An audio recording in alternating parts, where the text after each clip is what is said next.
Hey, it's that time once again. I'm so excited to be back. This is Joshua Mills, Real Conversations with Dr. Joshua D. Mills. We are in the building. You hear me? I want you guys to please do me a favor, share, tag, invite, let people know that we are back on with another Monday evening Real Conversations with Dr. Joshua Mills. I'm so excited that you guys are here with us. Thank you guys so much for your contributions and those of you who are standing with us and those who are subscribing and those who are sharing. You guys are awesome, man. I really appreciate you guys, man. I want to say thank you guys so much for supporting and being here. And tonight, I'm so excited tonight because I have the illustrious, immense pleasure of presenting some and introducing others to my good friend from college. I'm so excited. Tahkyra Terrell, man, awesome woman of God, amazing author. She's an amazing mother. Just a good friend, just good people. Just super excited about it. We ain't gonna talk about tonight how she used to run for me in college. We ain't gonna talk about that part.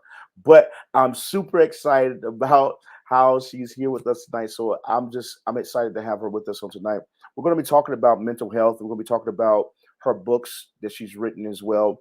So I want you to grab a friend, text somebody, type name in, tell them, hey, you need to get on and watch this presentation tonight. Tonight is going to be an awesome, phenomenal interview.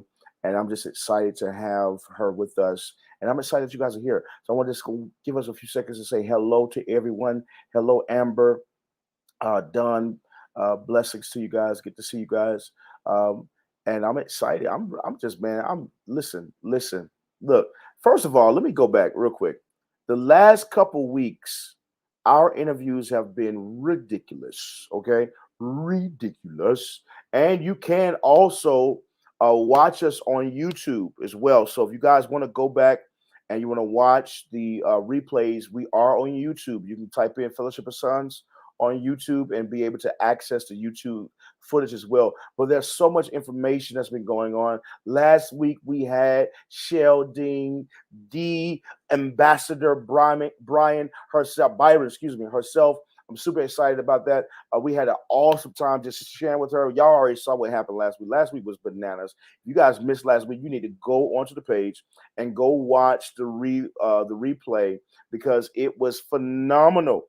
And then before that, we had the immense pleasure to interview Quintina Atipo.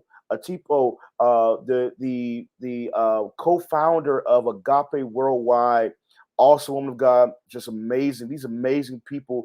And what I love about this is we were able to talk about their books and the works they have in place. And so tonight it's not going to be any different. Without further ado, somebody give me a drum roll. I want to welcome Coach TK to Cairo in the building. What's up? You doing the most tonight, bro. But I love Listen, you. I love listen. I'm excited. I don't care what nobody say. I'm excited to have the Professor TK herself in the building. I call her professor. you. Everybody else call her coach. I call her professor because she came into a Sin Institute and wrecked the place in 5 weeks, a 5 week course. And this is just a little shame, no plug. I'm gonna plug this in. No pun intended. Listen, if you are a minister, if you are a pastor, if you have a ministry, if you're overseeing a ministry, and you want the people that's connected with you, especially your leadership, to be aware of mental health and being able to diagnose and be able to really identify people's having issues and different things to be able to bring them the help, the services. You want to bring somebody in like Coach Tahkyra because she comes in with a comprehensive plan to teach your leaders and teach your people, the people that's connected to you, how to identify certain things, not only within the community, but also within themselves. And they empowered us, oh my God, empowered us with practical steps. Do y'all hear me? Y'all ain't hear me. Hold on. Practical steps to see harvest. And so I was so excited to have you to join us. It's just been an awesome time. And so I'm so excited to have you here. I could not go this whole month of doing these interviews with these authors and stuff and not bring you in. Listen, I'm just excited to have you here. Tahkyra, what's up? Talk to me, man. What's Hi, going bro. on? Hi, What's happening? everyone. Hi.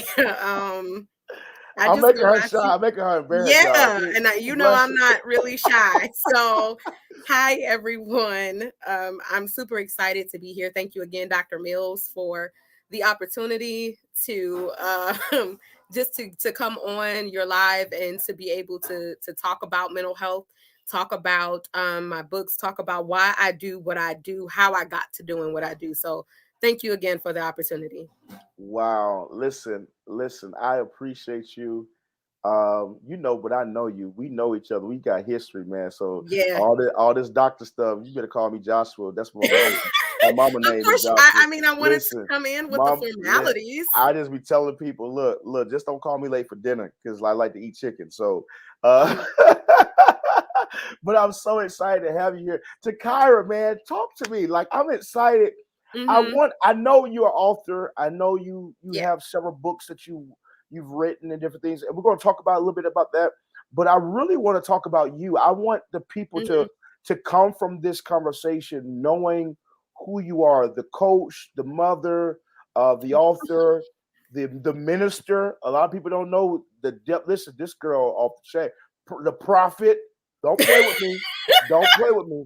She will read you guys as your mail, and then she'll do it professionally because she got the counselor side down, that trauma specialist thing working too. So she got the prophetic edge and the doctor's edge. And I'm like, golly, girl, what don't you got going on? So let's talk a little bit. Talk to me. My first question to you is this. What started you into this arena? Like how did you know that you were called to, when you had a passion for mental health? Like, what was that process for you? Talk about that for me. So I think for me, it really started in undergrad. That's kind of around the time that we met, and I just knew I wanted to major in psychology. Actually, I started off as a bio major and was going to I had plans to go to pharmacology school. I was going to be a pharmacologist. I was going to graduate and be at 24 making six figures. I had it all planned out. Okay. Wow. And I can remember at that time I knew who God was. I had a relationship with him. But you know how you can start a relationship with somebody, but it's you know them through somebody else. It was like that. Like I had a relationship with God, but it was more so rooted in my mother's relationship and my grandmother's relationship. It wasn't necessarily mine. I knew all the formalities, I knew the things to do, but I didn't quite have that in-depth relationship. Wow. And so I joined, actually, one of my friends, Kia, heard me singing in Alice Lloyd. I was in Alice Lloyd. For those who don't know, I went to the University of Michigan in Ann Arbor. But I was in Alice Lloyd and I was in the laundry room and she heard me singing. She came down and she was like, okay, you should come to MGC with me. Now, MGC, Michigan Gospel Chorale. Yeah. My involvement in singing with the gospel with MGC that really sparked for me this development of a pure relationship, an authentic relationship with God. And because I'm around all of these people and I'm like, wait a minute, they like for real. They like go hard. They were for real. Listen. And I mean, we had Bible study. Yes. And we together. We prayed together. Yeah. And so I learned the value of having an authentic, it gets real when I take these classes off. I learned the value of having an authentic relationship with him. And so in doing that, I started seeking God for my purpose. And I had went to Africa when we all went to Africa with MGC. I went there and I found more about, I started hearing God like for the first time. And it was like, and at this time, that's when you would run up to me. You said I wasn't going to say it and you knew I was going to find a way to throw it in there. Listen, y'all, Josh would come up to me and be like, hey, I got a word from the Lord for you. And y'all know what I did? I took off running the other way. Every time I saw Josh coming, I was like, I ain't got time for him today. Speediest and Gallus. Listen, and so for me, really starting, and then I started to struggle with my own mental health. When we got back from Africa, a lot of people don't know this. I spent a week in a mental hospital. Wow. And I had a nervous breakdown. And after that, and I saw that week there, I saw schizophrenia. Mm. I saw so much being there, and they misdiagnosed me. Mm-hmm. With that misdiagnosis, I ended up having what's called Stevens-Johnson syndrome, which is one of the most severe allergic reactions. So when I say I don't look like what I've been through, I really don't look like what I've been through, because I had blisters all over my body. My heart stopped. They had to resuscitate me from this medication from being misdiagnosed. And it was in that moment where I said, okay, God, I hear you. Wow. I see you. I'm going to do this, because I don't want another person to go through what I went through, having had horrible counselors, and then I had great ones. Mm-hmm. But a lot of it had to do with me being a woman of color and not seeing many women of color in the field in and of itself. And so a lot of my experiences were marginalized, especially when I'm talking about hearing God. It was quick to be, okay, well, maybe you're bipolar, or maybe you're schizophrenic. Like, no, we can have an authentic. So there was a lot that went into that really helped me to see why God was calling me to this. Listen, man, I need to reintroduce you, because I didn't say Tahkyra the miracle, because you're a miracle. You are literally walking, breathing miracle. Yeah. I want you guys right now, those of you who are watching, I feel God already. Those of you who are watching, I want to challenge you to get somebody on here that you know that needs to hear this, that needs inner healing, someone that needs the level of transparency. Maybe they have had big differences, or they have things that have happened in their lives where they need counseling, but they don't think nothing's wrong with them, or they don't trust counseling. They don't trust this. This is a great moment to introduce them to mental health in this moment. So I want to challenge you guys to get somebody on here, tagging them into this message right now. Tag them in right now. Just put their names in so they can come in and watch this, even if it's tonight or later on. I want to get them on here. You said something that was so powerful, and immediately my mind went to that's how it is in relationships in general, in life. You said that I knew of him through my mother. I knew of God through my mother. And a lot of times, what I've learned with dealing with mental health, and I would like for us to talk about this a little bit, is that at times when we meet people, we're not meeting the real person. We're meeting the identity of who was presented to them or how they were learned. Can you talk about that for a moment? Can you share that? I absolutely will, because I just wrote about that. I think that when we go through certain experiences, now first let me preface it with this. Trauma doesn't have to just be the car accident, That's the right. rape. It's how your brain perceives the situation. It's not so much rooted in just a finite definition. We start getting to the finite definition when we start talking about diagnosis like PTSD, complex PTSD, when we start getting into that. But trauma is literally how your brain perceives an event. And so what happens is we go through life.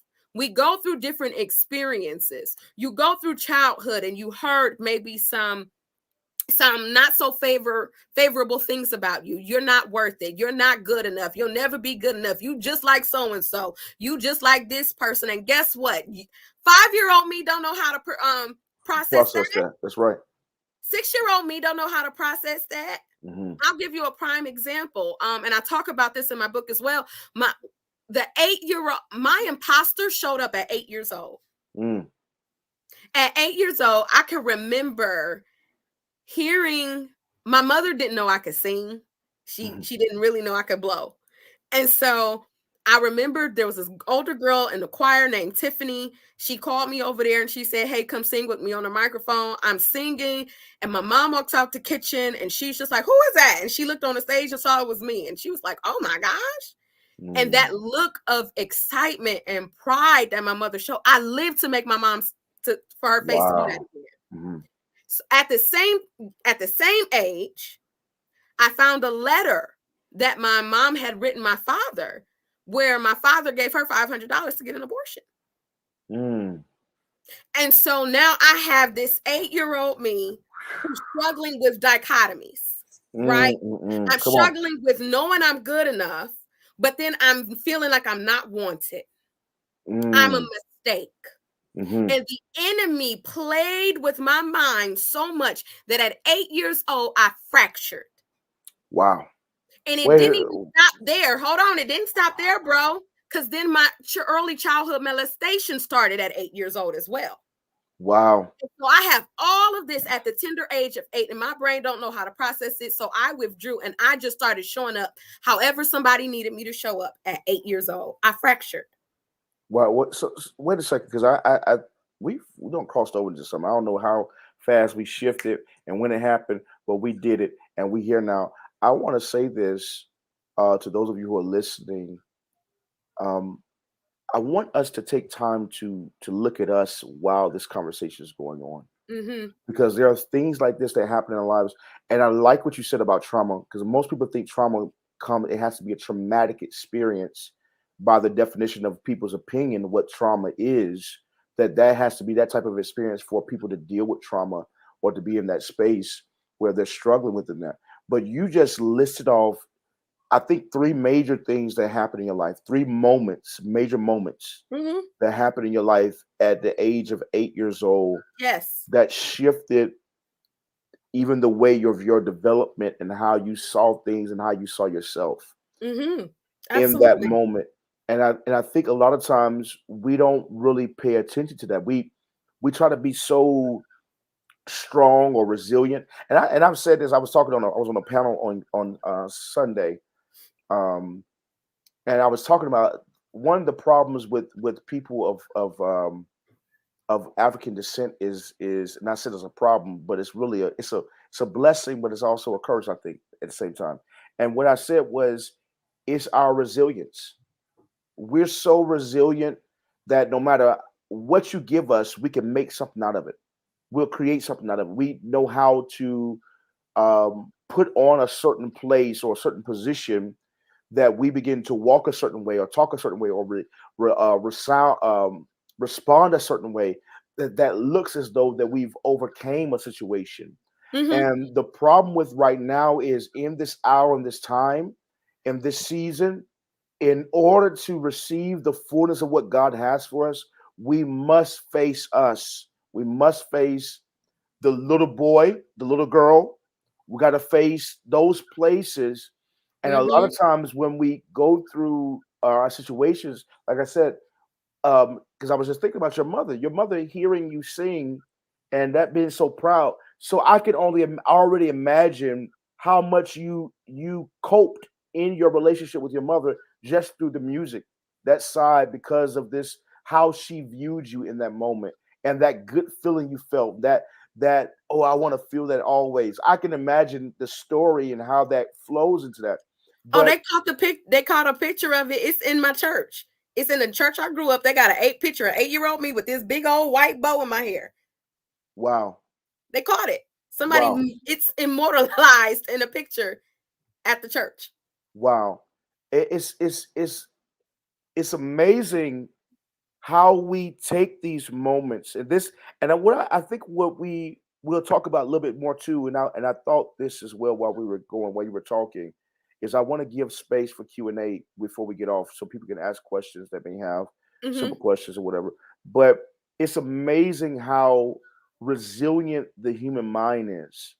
And I think our problem with in society today is we rely on the resilience more so than the brilliance of facing a thing.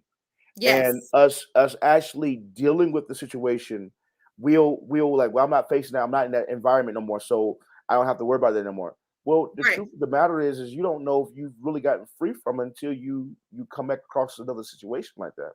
And so I Absolutely. just think that this is so fascinating. So 8 years old, you're faced with three different individuals, I'll say personalities, that you're having to deal with, right? Is that Mm-hmm. correct? That would be correct terminology. Yeah. That you're now introduced as, and you're coping through that process. How do you end up here? Like, like from that space, I know that's a loaded question, but It is. just talk to us, because It's so much in your story. Because so go ahead. So how I ended up here where I am today, it wasn't just prayer. Come on. It wasn't just fasting. Tahkyra had to go and see a counselor. Tahkyra had to step outside of my pain. See, one of the things that, talking about the resiliency piece, one of the things that I've learned, one of the biggest lessons, and you say this all the time, but I'm going to give you some data behind it. Our brains are designed to heal itself. Yes. Our bodies have been literally designed. The term, what's the term I'm looking for? I can't think of it right now, but our synapses, our neurological pathways will literally regenerate when we are in an environment of empathy, when we are in an environment of healing, when we are in an environment where we can actually process through the information, process through the experiences. So what happens is when we get into an experience and it triggers us, that trigger is not there to let you know that the brain, that you're hurting. That trigger is there to let you know that your brain, your body, who you are, is not operating at its optimized level. Come on. There's a malfunction in the system. Come on. So I had to learn that there were malfunctions in my pattern of thinking. There were malfunctions in the way in which I handled people. There were malfunctions in my behaviors. I was misaligned. And so I had to learn to get my system back in order. And I had to learn to turn and face the thing that my body is telling me to run away from. That's right. That's right. You know, this terminology you used, I think is phenomenal. I'm enjoying myself. I'm really enjoying myself, first of all. But this thing about triggers, because it's like almost a buzzword now. Everybody's throwing the word trigger around. But the problem with us throwing that terminology trigger around, it was never supposed to be the answer or the solution to something. No. It was to make us aware of something that that we need to make change.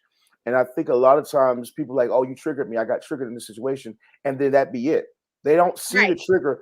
As a matter of fact, when they say that I was triggered in this situation, is more so us identifying almost as though that the person is guilty of acute or doing something to us that made us uncomfortable. And so it's more of a chastisement to them or a correction for them, instead of us looking at it as, you know what, I got triggered because you did this. So let me look at what's inside of me. We don't do that. What can we do in that regard to make sure that we're working towards those things when we're seeing these triggers, when we're being triggered off by situations or conversations, whether it's smells, colors, whatever, because the triggers could be a wide range of different things. Can you talk about that for 1 second, then go into what can we do once we identify the trigger? How can we begin to move towards healing? Talk about that for a second. So I think when we talk about the triggers, we have to first identify and know what they are. Like, we got to know what our triggers are. And we have to close that door. Thank you. Close the door. Thank you. Sorry, y'all. I got a little person at home. But when we talk about triggers, we have to first identify what they are. Because what triggers Josh is not going to trigger me. That's and what triggers me may not trigger him. And so we have to be diligent in gaining insight and awareness into what my triggers are. That's right. And they can be certain times of day. There can be certain times of day.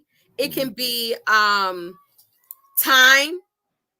It can be places, certain types of relationships. Because listen, I can be good in my friendships, but if you introduce me to a man, then I'm finding this pattern and this cycle. No, baby. It ain't all these men. There's something in you we got to deal with. There's something about when you are involved in a romantic relationship that's triggering to you and causing you to react a certain type of way. So we have to really sit and do the work to identify what the trigger is. I can't heal what I choose to reveal, what I choose to ignore. I can't heal it. It can't heal itself. That's right. That's right. If I keep ignoring it. So how do you ignore it? By keep engaging the same cycles. Right. Keep doing the same things over and over again, and then get mad when you get the same results. That's right. I think That's right. Einstein said that that's insanity. That's insanity. By definition, that's insanity. There's something that's there. I want to talk about because I do understand the subconscious mind a little bit. Mm-hmm. This is my personal time of studying different things. Um, how much does triggers play into the subconscious behaviors that we've learned along the way? During those first 7 years, we talk about that being the sponge. The kids' mind is the sponge, Mm-hmm. and they absorb so much information. They're collecting so much information in the environment that helps shape the reality of how they perceive things, how they handle stress, anxieties. Can you talk about just that a little bit, and then talk about how these constructs play the part in triggers? And I guess my question within that is, can can constructs establish triggers for individuals? Yes, yes, and yes. um, and here's how. So at a young age, Hmm. we have an experience, right? We don't have the language to always talk about what that experience is. Hmm. And so then it becomes internalized and a part of our core belief system. Hmm. And that core belief system is usually I am, you fill it in the blank.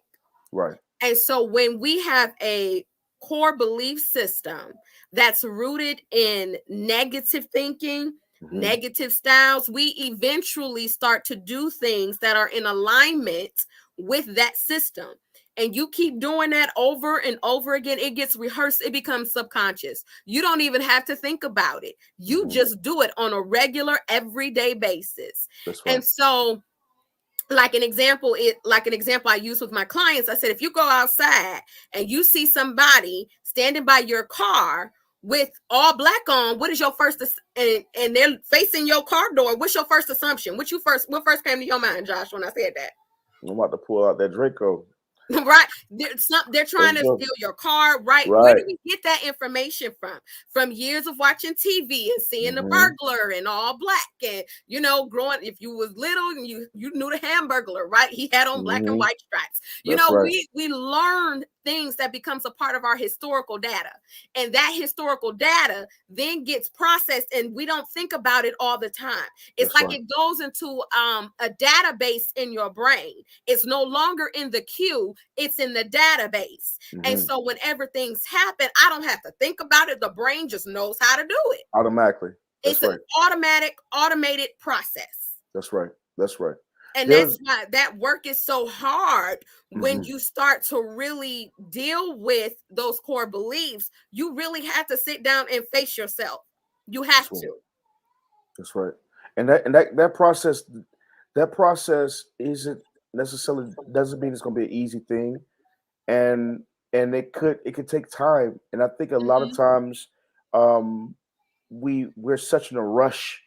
We're so hard on ourselves. We want to be perfect. We want to be in that space of perfection and in this certain arena based upon how people see us or how we've been presenting ourselves, especially when you are an influencer or a Mhm. person that people look up to. It's kind of just an interesting dynamic in how you position yourself. And so that's why I'm so adamant in this season of my life, to share my journey. Some people would think that, why are you being so vulnerable and so transparent within your process of going to therapy, and talking about therapy and talking about my process and how these things have affected me and how it's affected my children and different things? Why are you being so open about that? Because the reason why I'm doing this is because we see a lot of times when we see a lot of leaders, we Mhm. think that they've made it, that they're at a certain place, and Right. because they pour out, they pour out, they pour out, and we kind of only go to them ready to receive something that they have, because that's the type of relationship that we've learned to have with them. Right. But in this hour, the Lord began to speak to me directly. He said, Joshua, we have to reposition and Mm. redefine what working leadership looks like and Yes. how we flow in that space, especially when we start talking about discipleship. And so in that space of walking out discipleship, or being in that space where you're building relationship with people, walking with them, they're going to see your ups and downs. They're going to see your humanity. And I've heard a Yeah. lot of preachers say, well, everybody can't handle your humanity. And for a long time, Tahkyra, I really felt like they was right. And then I started thinking about it, I was like, wait a minute. That's the very reason why nobody can handle our humanity. It's because we're so busy trying to be secret and being in that space to hide stuff. And so we make it as though what people are trying to achieve or come to in life is almost as though they can't win in it because we're not showing them, hey, you know what? This is what winning looks like. It doesn't mean that everything's perfect. Doesn't mean that your life is all Right. together. It means that God has a divine choice that He's chosen you, His hands upon you, and how He sees you and how He deals with you in that space is without repentance. That means He's not going Yes. to change His mind concerning you and concerning what He's given you, but He's given the responsibility of you, of how you live your life. He's given that to you and what you're going to do with it. You know, Absolutely. it's crazy. It's crazy. So you've gone through this process when you started into school, start going into this direction when you start looking into this field and everything. What in particular that got you into looking into trauma type of counseling versus just a regular guest counselor? What was it? So, when I went for my master's, I was, I think I was maybe 4 months pregnant when I left Michigan Mhm. and moved to Ohio. I was in it was a very, that relationship was, um, I'm trying to find the words to say it. Mhm. Um, but it was that experience, really learning about PTSD, Mhm. really learning about the effects of PTSD, and then reflecting on my own prior trauma before the whole pregnancy. Mhm. My daughter, what really did it for me too was when my daughter was born dead and they had to resuscitate her.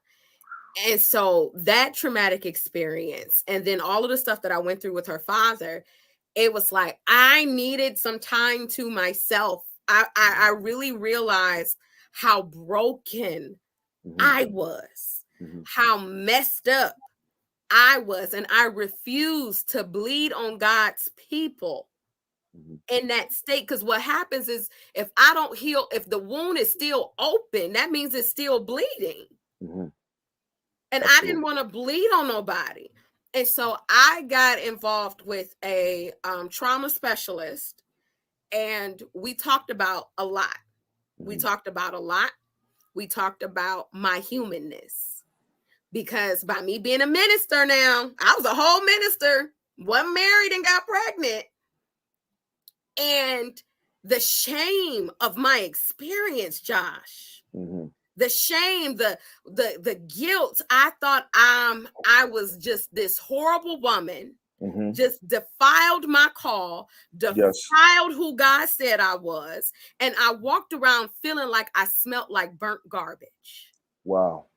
And I was projecting like this woman healed, and I literally tried to cover my stench Mm. with perfectionism, and cover Ooh. my stench with people pleasing, and cover my stench showing up fractured so people wouldn't see my brokenness. Wow.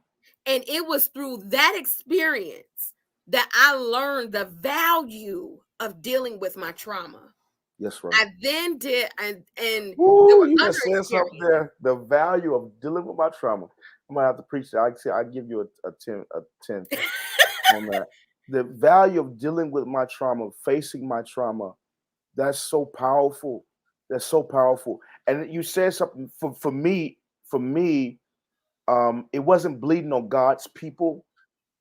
It was more so bleeding on the people I love. Right? Yes, Because I was good at doing ministry. I love ministry. I love right. pouring out to people, prophesying. I love praying for people, people getting healed. I'm seeing miracles happening, all kinds of stuff. And then I'm looking at how I'm unbalanced. And Mm-hmm. I'm looking at how that's affecting my children and that's affecting my wife at the time. You know, it was affecting a whole lot of different things. But Mm-hmm. yet and still I'm using God's using me. I'm flowing into this what I'm called to do this and all that stuff, man. I'm telling you. And I'm gonna tell you something else.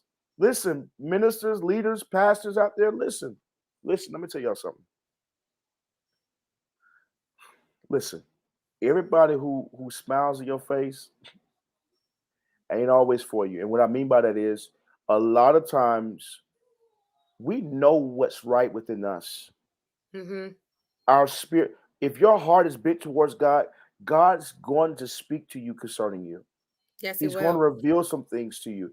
But you have to just be in the practice of listening for that and not just listening for everybody else, right? To Right. allow God to reveal to you. But what does not help it is this. When you know you have a problem, finding other people to justify you not having a problem. That's a problem, right? That's a wound in the soul, Josh. Come on, And talk I to think us. what happens is that we focus so much on our spiritual man, right? We Mm, focus so much on what God is saying about my spirit and who I'm calling, the anointing on my life. And I can prophesy you around the table, all of this. I can read your mail, but baby, you still got wounds to your soul. that's right. So when we talk about mental health, guess where the seat of your affections are? That's in your heart. That's right. That's in your soul. Mm-hmm, When we talk about our mindset, that's mm-hmm, in your soul. that's right. And so we walk around spiritually good, but our souls are damaged. And so now we walking around spiritually funky. That's right. Right. Right. Got new clothes on, but funky. You're funky. You spiritually funky Come because on. you refuse to heal. You refuse to acknowledge this. Please stop people pleasing. Mm-hmm. Please stop living. Listen, in October, when I was laying in that hospital bed, October of 2020, the Lord asked me one question and it changed my life. He said, are you done living everybody else's version and vision of you? And are you going to live for me now? Say that one What more time. happens when we You got people please? just one more time. When we people please, when we start living for everybody else, you're living their vision and their version of you. Mm-hmm. That's not going to bless you. That's going to keep you stuck. You're going to be frustrated, irritated, angry, wondering why you're popping off on your kids, wondering why you're popping off on your spouse, because you're not living in your authenticity. The greatest glory you will ever give God is when you recognize who you really are, flaws and all. Come on and say it. Say it. I say all the time. One of the moments the William Shakespeare tapped into glory when he said in the play, I think it was I can't think of the name of it right now, Othello or something like that. Can't think of the guy's name right now. But he says in there, he says, "To thy own self be true." Yeah. And I say that all the time. I said when he wrote that, he stepped into glory. You know, we forget a lot of times that the Bible tells us and teaches us that the Father is looking for truth within the inward parts. Yes. He's looking for that space, and I think a lot of times we forget that because we get caught up in the hustle and bustle of just doing ministry or doing life, that we forget that space. But in that arena, we must be in the space that we understand that, like you said, my highest call, my highest position, my highest revelation on revealing of who I am is me walking in truth in my inward parts, me being honest, me being straightforward, bringing forth the truth, living what Quintina just said, living in your authenticity, being Yes. authentically you. You know, a man pleasing spirit is a very nasty thing. I'm gonna tell you why. You will do anything and everything just to keep those people at peace with you. That means you're willing to live out in deception. You're willing to be in a space where you're uncomfortable in your life and continue to make your life uncomfortable and the life of those whom you love because you're concerned with how people think of you. Well, I wish I had my shirt on tonight that said it ain't my business what people think of me. Listen, I've been using that. I've been using it. That's my stuff right there. I'm telling you, man. I'm telling you. So, Tahkyra, when say you find yourself in that space, like I don't think everybody just wakes up one day and like, I just want to be what everybody else think I'm going to be. You know, I don't think I It's don't think we such do that. it's Go ahead.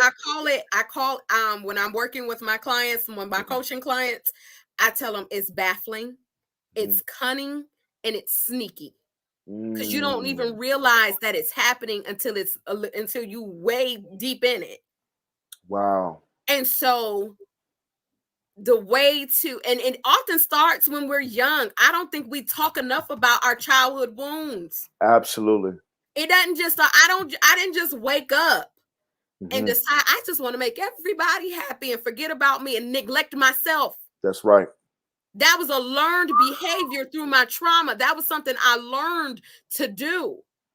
And so we have to do the diligent work, Mm, the consistent work, remaining integritous to me. I have to learn to honor myself. that's right. Because the more I continue to engage in these behaviors, I'm honoring my trauma more than Mm, honoring what God has said about me, more than who I really am. And I refuse to be in that space of acknowledging and honoring my trauma more than who I am. woo! She said, I'm honoring the trauma. Listen, listen, listen. We're sitting here talking to Coach TK, Yeah, y'all see Terrell. me in my coaching hat tonight. She in that, man. Listen, listen. I'm excited to have her. I just need to reset for a second. Let me take a breath on that one because listen, I mean, we there's a lot of us in life, and here's the thing, the interesting thing about it is the culture are all experiencing or we're meeting the trauma identities than we are the Mhm. true identities, right? So Yeah. we're constantly introducing ourselves out of our trauma. This a preach right here. T, we're gonna have to do a tag team on this one because this one right here. Listen, I feel my Pentecostal trying to show up there. I had to sit it back down for a second there. Listen, we meet. I mean, and then you think about relationships. You see a lot of people in church. In church, let's talk about church real quick. In church, you go to church. You're faithful to church. Oh, I love God. Oh, I worship. Oh, yes, I'm in love with Jesus. And then I'm like, oh, I'm looking for my mate. So I'm looking for the person God got for me. So you go to church and you're looking for in church somebody who's in that space, in that Mm-hmm. arena. And the reality of it is you don't meet the real them because you're not being the real you. No. Because you're meeting the traumas meeting. You're meeting the expectation. Hear me. There's a certain oh my God, this Come thing on, is so God. deep. It's so deep. We there's expectations in the space of being opinionated or have the opinions of other people on us, the man pleasing spirit, there are certain expectations that we put on when we're in certain environments. Yes. And that's the type of deception that goes on. And I think, and you said it very plainly, sometimes we're not even aware that we're doing it. No. It just happened naturally. Mm-hmm. Wow. Wow, wow, wow, wow. Listen, you guys, I want to open up real quick because I'm looking at it. I'm looking at time. I'm like, geez, we don't win already. We already at 45 minutes already. Um, Right. I want to open up for Q&A. Anybody have any questions that you want to ask Coach Tahkyra? I can't even talk. Tahkyra, if you want to ask any questions or have something to have us talk about something while we're here tonight, you can ask. You can ask those questions and put them in the chat. We'll see that, and I'll bring it up to Mhm. us. Tahkyra, let's talk about real quick about what you got going on now because you are Apostle McGarry is on here. Hey, Whoop, whoop. Apostle. What's going on? You are author. I think it was 3 books. Is it? Or 4. one, 4 books, and one's a workbook, correct? Yes. So Let Her Grow is Uh my huh. first book. And that book talks about a lot of what we've talked about tonight. Hmm. Just how to deal with mommy issues, daddy issues, low self-esteem, insecurity, rejection, unforgiveness, shame. I talk about all of those experiences and I give you some practical things, some practical tips on how to deal with them, right? I'm a whole counselor and a whole minister, and I just believe that you can integrate them both. They don't have to be mutually exclusive. And so that book really helps at starting to identify, right? Mhm. The next book, Let This Mind, is Mhm. more of a workbook that really addresses imposter syndrome that I believe is deeply rooted in our trauma, why we show up fractured. And so that workbook really helps us to understand a practical, a very well thought out methodology to deal with that pathology or deal with that mindset of showing up fractured and not being authentic. So there's Wow. an actual method that I use that when I reverse engineered or when I really look back and try to figure out how did I do this and how was I getting so much success with my clients, that's where that workbook comes from. Wow. When I was Wow. actually practicing as a clinician. So in Mhm. between those two books, I participated in 2 anthologies. The first one was on intercessory prayer. Mhm. And then the second one was, I love this one. It's called Ladies in Waiting, Sis Fix Your Crown. And that Mm. is an anthology of different women talking about their different experiences and how they overcame them in relationships. And so that is a powerful book that I also co-authored in that one. Wow. Can you tell the people how they can get a copies of it? Yeah. Also, and you have an author's page, right, on Facebook Mhm. as well. Talk about how people can get in contact with you and So connect the with you. best way to get in contact with me is my author page, author Tahkyra TK Terrell, on Facebook and Instagram. On LinkedIn, I'm just Tahkyra TK Terrell. But my favorite way for you to contact me is through my website. I am a business owner. That's where you can find all of my coaching materials, how to get in contact with me for those sort of services. And that is at www.mindingmyvisionllc.com. What you say now? Minding my, what is it? Minding My Vision. Minding my listen, better mind your vision. Minding Yeah. my vision LLC. Talk about that real quick. That process and starting that. So that started back in October when I was in the hospital. Then I had COVID right after that, and the Lord asked me that question, and so immediately I started figuring out what I needed to do to get an LLC. Started writing up a business plan, everything I needed to do, and that's where that was birthed from. That was just me and the Lord. The Lord, see, don't get me out talking about the business. So I'm in covenant with God when it comes to my business. Mm. I'm in covenant.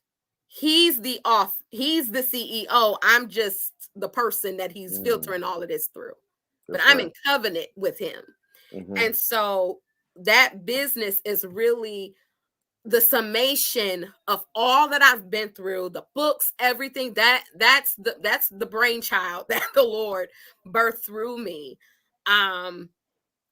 And so even there, I have a challenge coming up October 21st through the 23rd. Uh-huh. In that challenge is The Woman Inspired Now. Mm. And you can go to my website, www.mindingmyvisionllc.com /win2022.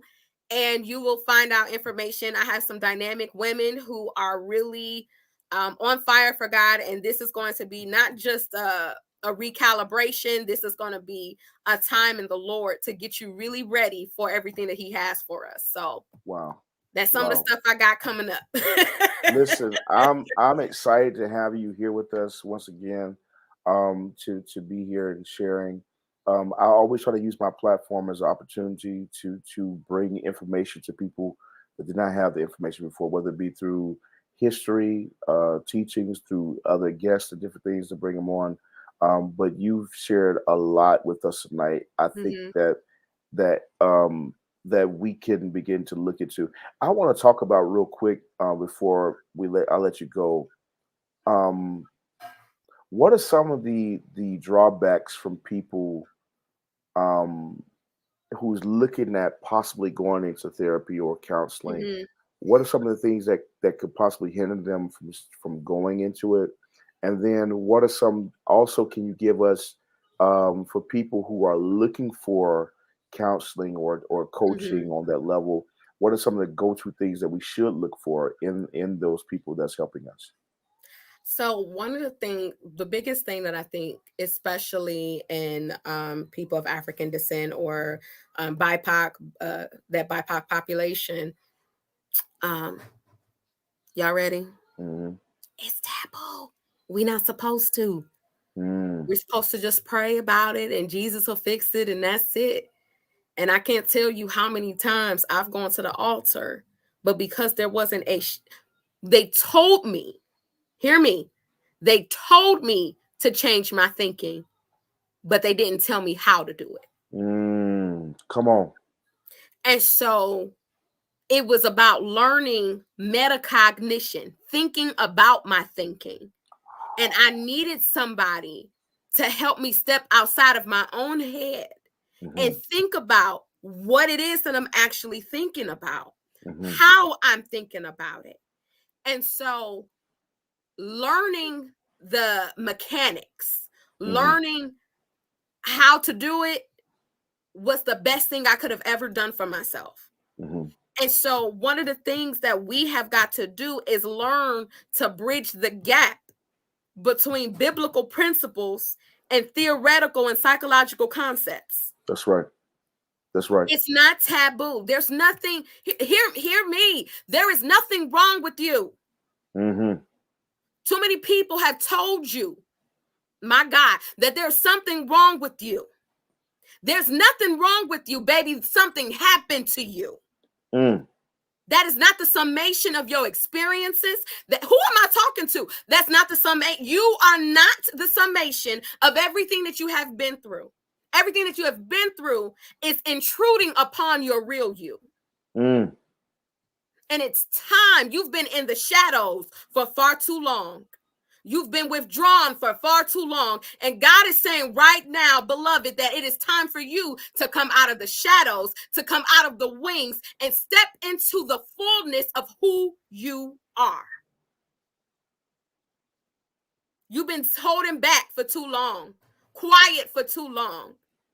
And on this day, hear me, on this day, the Lord has sanctioned your healing because you got the information. All you have to do is implement it. All you have to do is reach out and talk to somebody. All you have to do is find that person that God is saying, this is who I need you to work with. Because listen, there's a people attached to your voice. There's a people attached to your voice. And the longer you hold back, the longer you holding them back. And you can no longer sit back and not open your mouth. It's too much in you, too much greatness in you, too much power in you, too much authority in you for you to continue to sit back. Don't you know that demons tremble at the sound of your voice? That's why you've been through so much. That's why so much has happened, because it's tried to silence you and it's had you at your throat. You've been having difficulties breathing, difficulties speaking. You find every time you want to speak up, you get a lump in your throat. No more. I loose you now in the name of Jesus. It's time for you to be you. I'm done.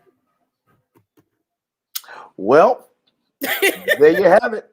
I don't have a way. I have a problem getting out the way. Listen, let God use got me you. hot now. I see that product came and she got to get her preacher rag. That preacher rag came in. Right?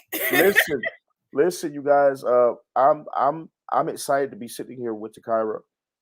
Just a phenomenal woman of God. Just an amazing gift to the body of Christ, to this life, this thing called life. Amazing gift, amazing personality.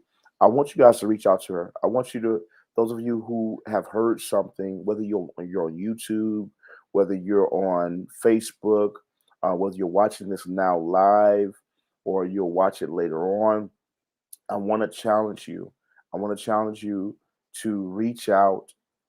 If you're looking for a coach, if you're looking for somebody that can help you heal, to help you flow within that space, I want you to reach out to her. She's a professional. She's not no fly by night. She's been doing this. She got some years under her belt. She actually has done this professionally for years, but now God is speaking to her about doing her own thing and stepping out and doing it. And so that's what she's doing right now. And so if you're in that space, don't let your pride or the appearance of who you think you are to cause you to miss your moment of healing. Yes. This Don't. it's not enough just to be in a space where God can use you for everybody else, but you can't get healed for yourself.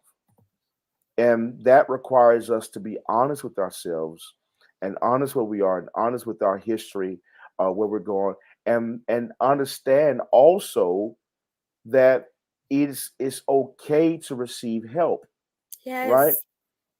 Let me say this, and I think you said it very plainly. You're not crazy. I just want to agree with that. Let's break that culture of silence within the African Oh, American community, Jesus.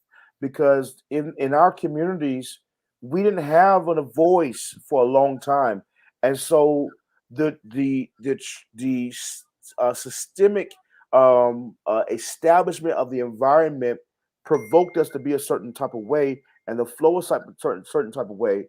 But the place and the position of us flowing into the freedom of what Christ has for us, it's going to require us to be honest. And a Yes. lot of us in our families, because we didn't talk about this real quick, but a lot of us are dealing with still the auspices of the traumatic experiences that was passed down, even Yes. genetically through the blood, the space and position of learned behavior in our families, and we're wondering why our families are dysfunctional the way they are. And a lot of that comes from the habitual learning of habits of continuing in the same notion, and no one rising up and saying we got to do something different. You can be the Yeah. one tonight. This word is for you. This broadcast is for you. This is for the one who is the forerunner. Yeah, you may be the black sheep in your family. You may be the one that everyone overlooks and everyone says, well, Hmm. something's wrong with this person. But you are the one that's thinking outside the box and it says there's something wrong. There's an elephant in the room, and I don't know if nobody else see it, but I see it and it stinks. And we need to do something with this elephant. You can be that person. So I don't want you to be afraid of that. What I would like for you to do, Tahkyra, in this moment, just can you minister to that person real quick, that is going through that process. They feel the pulling, but they're maybe apprehensive in flowing in that space. Can you minister a word to them real quick? All God needs is one person, one thought, one yes. All he needs is one. Why not it be you? It's been you all this time. It's been you being the black sheep. It's been you being the one that's ostracized. It's been you, the one that's been pushed out. Why not it be you to bring change? All God needs is one. It took one man, just like sin entered the world through one man. We got redemption through one. All he needs is one. Why not it be you? I know it's hard. It's uncomfortable. It's supposed to be uncomfortable. But when you start flowing in who you really are, when you start flowing in the fullness of who you are, baby, you treading on serpents, you treading on scorpions, you got it. All you need to do is just give him one yes. For once in your life, commit to you. Commit to you. Do you hear me? Commit to you. You don't have a problem committing. So don't say it's that, because you don't have a problem committing. You can commit to every negative thing in your life. Now we just need to reapply that energy somewhere else. Why not it be you? All he needs is one. Why not you? Somebody got to be healed. It might as well be me. Somebody got to get set free. It might as well be me. Somebody has to be delivered. It might as well be me. Somebody has to bring change. It might as well be me. Why not it be you? Why not? Wow.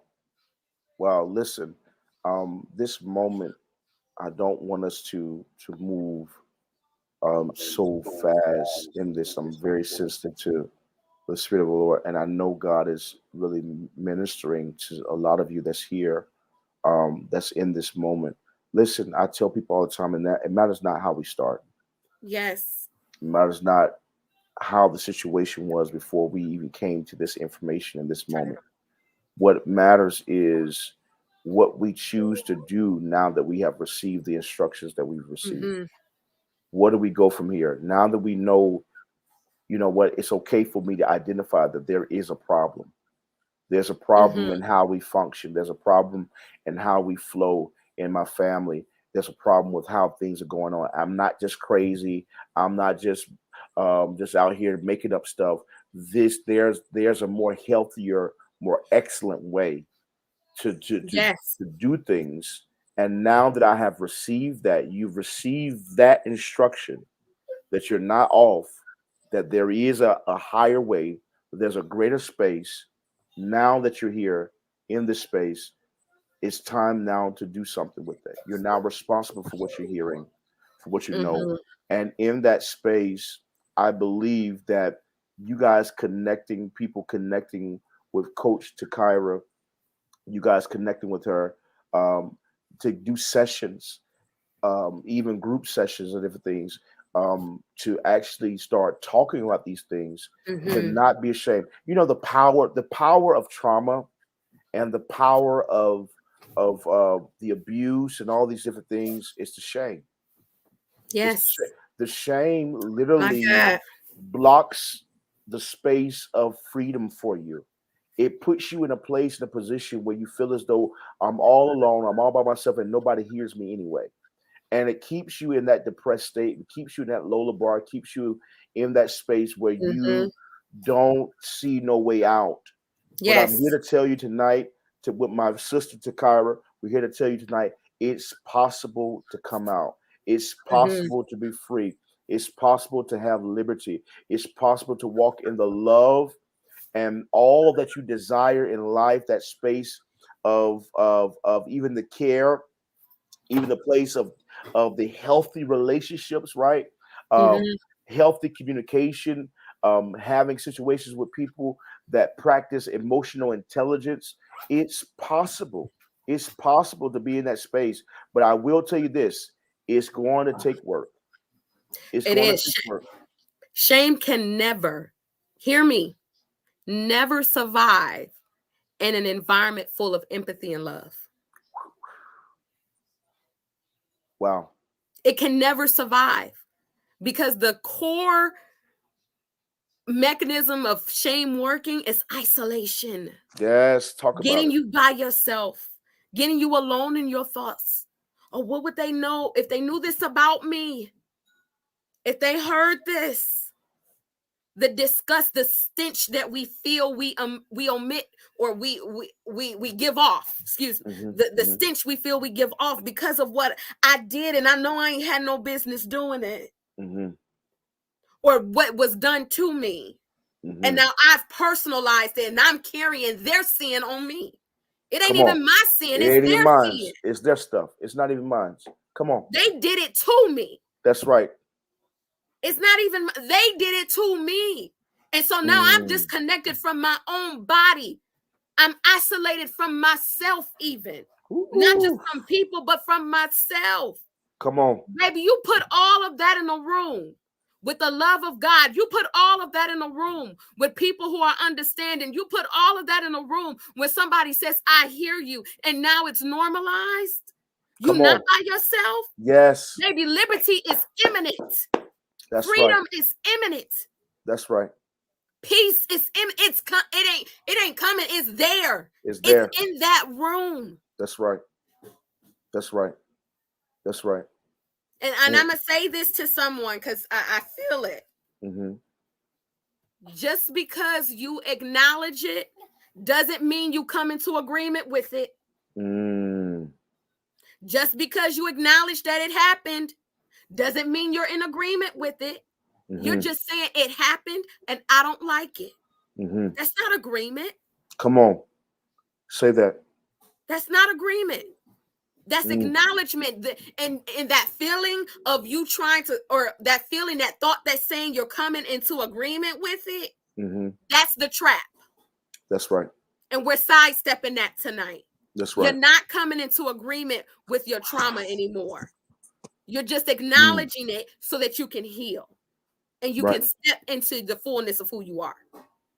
We're intentionally breaking the code of silence. We're intentionally breaking that space because one of the lies and the plots of the enemy of your destiny is to keep you in a space where you never see that you can overcome. So we're no longer going to just ignore, and we're going to understand that it's our right and our responsibility to say something.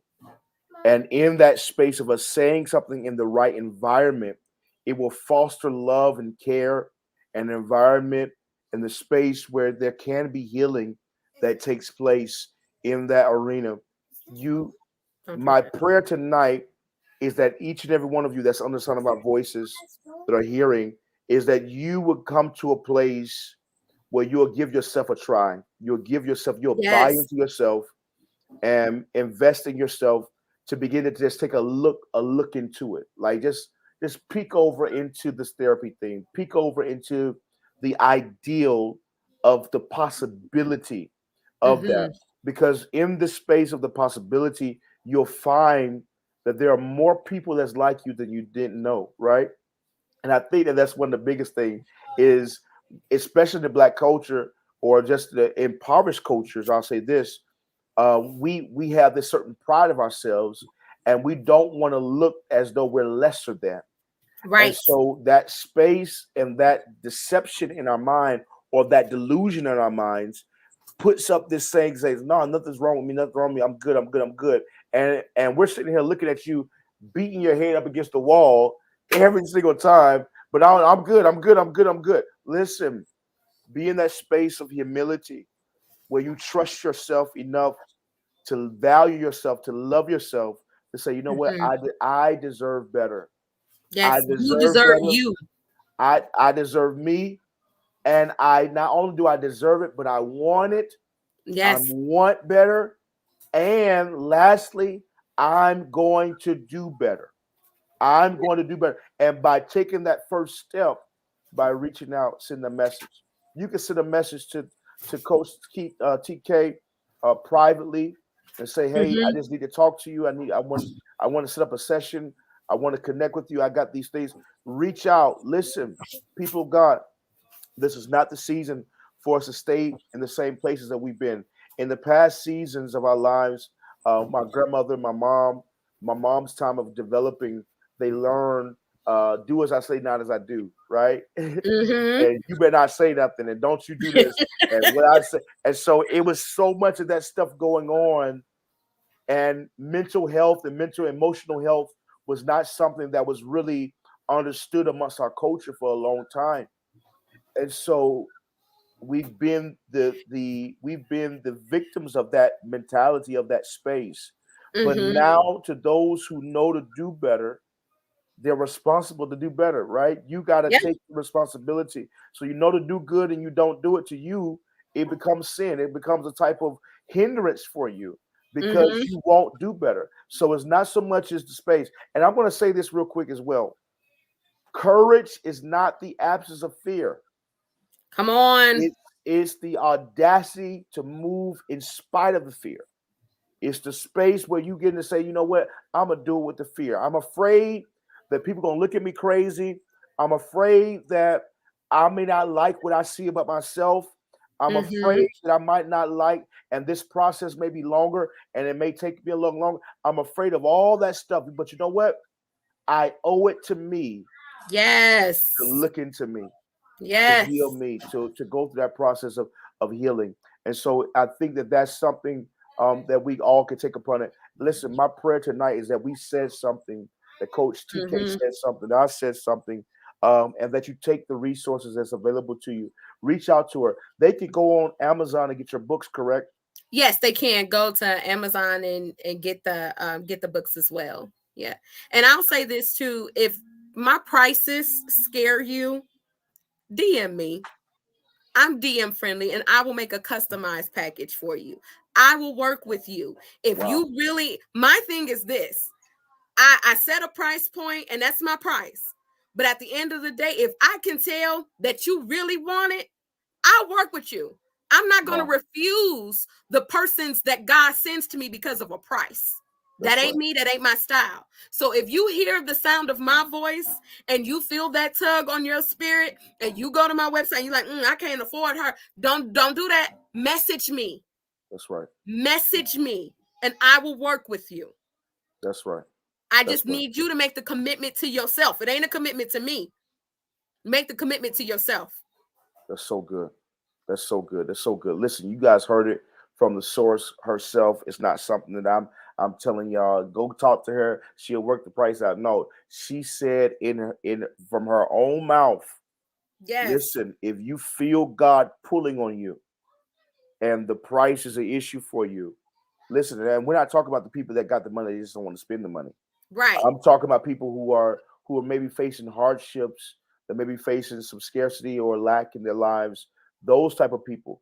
Those are the people that become to be marginalized. They get lost in the system, or they Mm-hmm. don't receive the proper support and different things in place because they're looking at the price. The stuff that they need is like, I don't have the resources for it, and how could I afford this? And so you kind of put yourself in that boat that I got to stay in this situation because my financial situation is not Mm-hmm. in place to be able to help me to do this thing.